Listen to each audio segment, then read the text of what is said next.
So you want to travel more, but you don't think you have the time. Well, then you have found the perfect channel because 3 days and Tres Noches is all about traveling more in less time. And that's why I started this channel because I was shocked myself that I could go away for 3 nights to places even like Mexico and Punta Cana and still feel like I had an amazing full vacation. So in this video, I'm going to share with you exactly how I do this and how it allows me to travel 10 times, sometimes even more per year. Okay, so the very first rule of thumb when you are planning your 3 days and Tres Noches all inclusive resort vacation is you have to pick a resort or a country that you can get to in a plane nonstop within 3.5, I would say 5 hours max. And nonstop really is the key word when it comes to planning this type of vacation because you don't have time to be sitting in airports for layovers and connecting flights. So, really look for those nonstop flights so that you can get the most out of this type of itinerary. Now, in addition, once you've decided on your destination, so you don't have to decide the resort yet, but let's say you've narrowed it down to Cancun or Punta Cana or wherever it might be, you want to make sure that your airport has early morning flights the day that you're leaving, and then the day that you're coming back, that it has later afternoon flights. For popular destinations such as Cancun and Punta Cana, this is usually not an issue, but it's important that you look into this ahead of time, especially if you're only going to be doing that 3 nights at the all inclusive resort so that you can get the most out of your vacation. And now that you've chosen your travel destination, it's time to choose the resort. And in fact, I do a whole video to help you narrow this down and really find the right resort for you. Of course, you can always use a travel agent, which is a great idea. But one of the biggest things that you want to look at when you are planning a 3 days and Tres Noches all inclusive vacation is that the resort is not too far away from the airport. Ideally, you would find one that is less than 30 minutes away, but I tried to pick ones that are not more than an hour. Because time is of the essence. So you want to make sure that you can get to the resort as soon as possible after landing in the airport. So now that we have some basic rules of thumb, let's get into the itinerary. So on day one, in the morning that you're leaving, you want to choose a flight that leaves approximately between 6 a.m. to 7 a.m. And hopefully you've taken the advice that I've given earlier in the video and you've chosen a direct flight and a destination that is within 3 to 5 hours of your departure city. Because the goal is to get you to your destination before noon or right around noon. A few quick tips. One is always arrange transportation before arriving. If you watch any of my videos, you know I'm really big on that. It's a must when you're traveling anywhere. Also, always call the resort and request an early check in. Now, it doesn't always happen. In fact, I think more often than not, it doesn't happen. But there will be occasions where you can get into your room early because check in is normally 3 or 4 o'clock. But it doesn't matter because all inclusive resorts make it really easy for you to enjoy the resort while you're waiting for your room. So it's around noon. You've arrived to the airport. Make sure you check to see if there are any time differences as well. You've arranged that transportation and you are on your way to the resort. So if you've picked a close resort, that means you should arrive around 12:30 to 1 p.m. Once you arrive to the resort, hopefully the check in process is not too lengthy. Sometimes it's 15 minutes, sometimes it's 30 minutes. But again, usually your room will not be ready. So then they have changing areas that you can change into something so you can enjoy the pool and the beach while you're waiting. And one thing I've started to do is actually put the clothes I'm going to change into in a Ziploc bag, put it right on top of the suitcase with my flip flops. So it's really easy to access and get changed into. By this time, we're pretty hungry. So we always first go to lunch when we arrive. And I always do my research ahead of time. I usually know exactly where we're going to go. I do try to make it maybe the poolside grill or something along those lines so that we can enjoy the pool and eat at the same time while we're waiting for our room. Then after we eat, we usually check the beach out to see what the beach is like. Sometimes sit on the beach, and usually we just sit there and have drinks and wait until our room is ready. Now, if the typical check-in time is 3 p.m. or 4 p.m., it gives you a good 1 to 2 hours to have something to eat, to check out the pool and the beach. Now, once the room is ready, we get settled in, and usually this is the time I take a nap because I probably got up at 4 a.m. I'm exhausted, and I know I'm probably going to be up late. So it's a perfect time to set aside an hour just to unwind, even if you don't sleep, or take a nice nap. Now, usually the first night that we arrive, I always make really late dinner reservations. So I try to do the last reservation possible because one, I want to take a nap. And when I get up from my nap, I want to go back and get some more pool and beach time.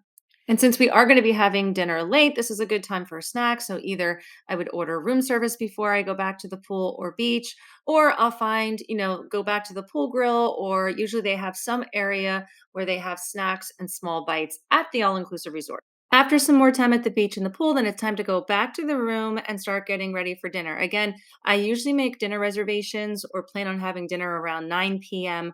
on our first night, just so that we can enjoy as much as the resort as possible during the day while we're there, especially if it's good weather.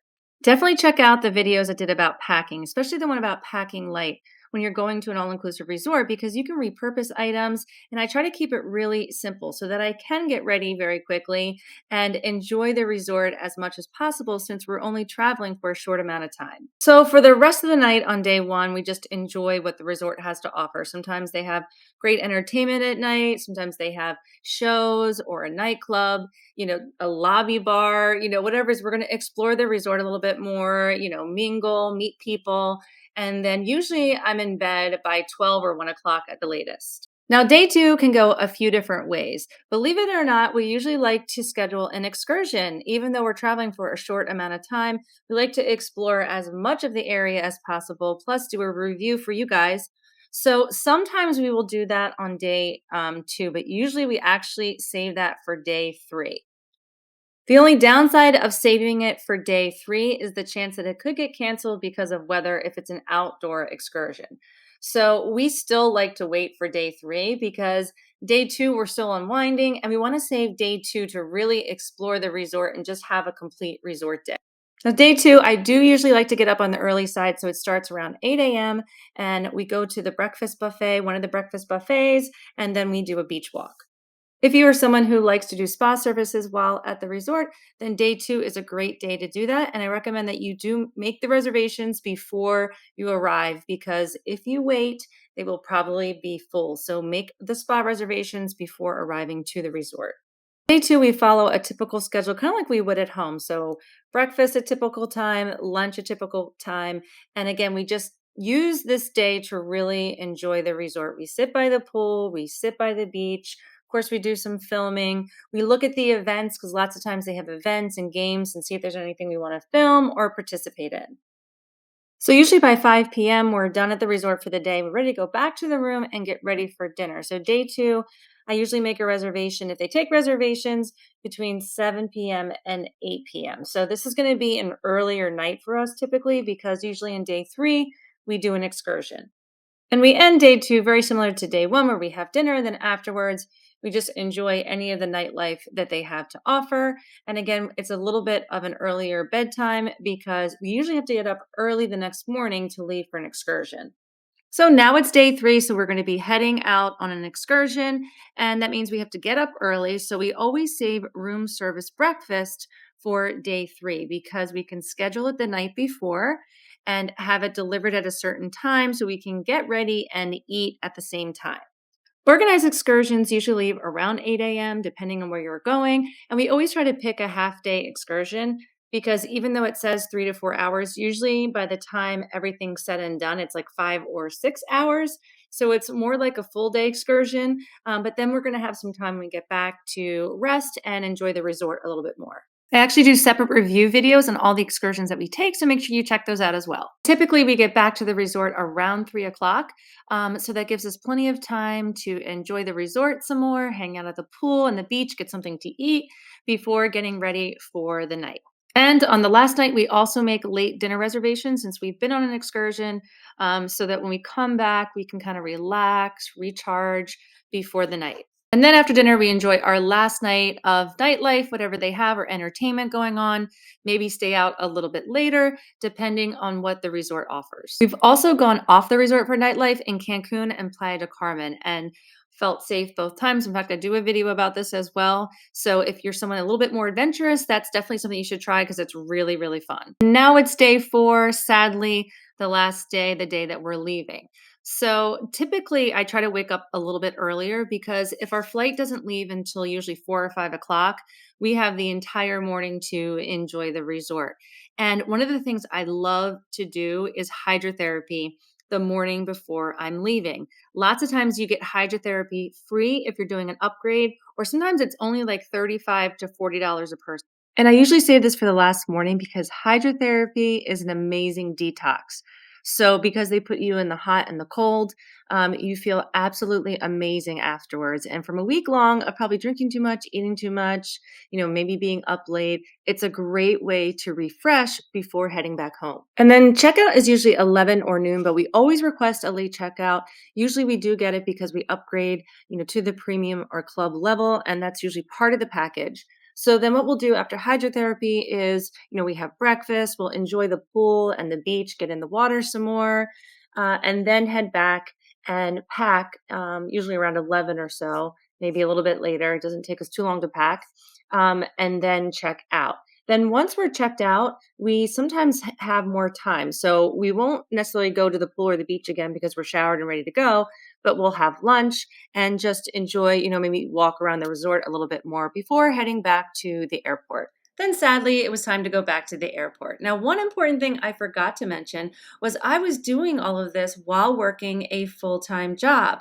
So, how I did it was I got 2 days off per week, then 1 week's vacation each year, which I was allowed to split up. So, I would take 2 days off during the week, add a couple of my vacation days, and that's how I was able to travel around every 3 to 4 months. And that's really how 3 Days and Tres Noches got started. So not only am I going to show you how to have an amazing vacation in a really short amount of time, but I also bring you honest resort reviews and travel tips.